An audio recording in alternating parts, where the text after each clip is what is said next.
Let's take a crack at this little guy. This is the smallest American padlock I have ever seen. I got it in a trade, so I really don't have a key for it. Sorry about that, but I can tell it's a 5-pinner because I don't know if you'll be able to see it through the camera, but the top is a little tarnished, and I think you can see 6 total plugs here. So one of those plugs actually holds the core in, and then the other 5, this is how they pin it. They put the pins and springs in, and then they put these little plugs in, and then they sand it flush. So I can't take this guy apart. All right, let's try to get it. American, so let's use some top of the keyway action. I have a little thing here that I've made for suitcase locks. It started out as a serrated tensioner, and then I just bent the other end of it with a pair of pliers. And it seems to fit most of these little suitcase locks fairly well. So let's try that. I do have a little bit of a paracentric warding there, but despite that, when I put the top of the keyway in there, I believe we're going to be able to take a 15 thousandths and go from the bottom. Let's check it out real quick. Maybe not. Yeah, well, let's try it. But I've got a feeling he's not going to want to bend around that corner. Dang, warding. All right, let's try it. So I'm putting kind of heavy tension with my thumb there.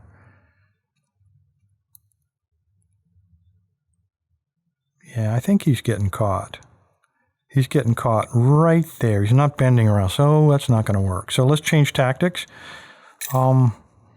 Since I can't use the bottom of the keyway, let's fill it with something else. Let's try a bottom of the keyway. He's probably too fat. Let's try this little guy. And then let's stick with the 15 thousandths. Let's find a pick, and I'll try this little guy. This is the Euro Hybrid in 15 thousandths from Sparrows. And I believe if you look in there now, I don't think this is zoomed, so the autofocus ought to be working.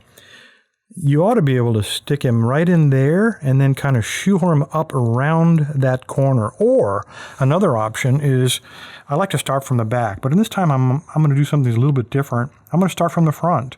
So I'm going to apply tension, and that way I don't have to worry about shoehorning anything. I can just start picking from the front and don't have to worry, at least unless I find a really low-cut one, I don't have to worry about oversetting anybody when I move from the rear to the front. So here we go.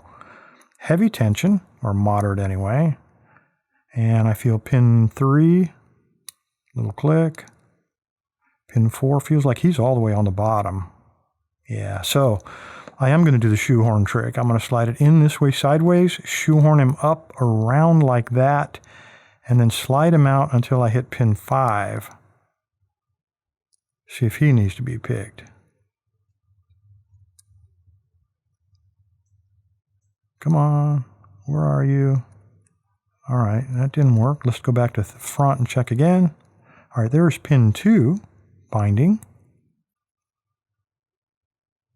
Got a little click.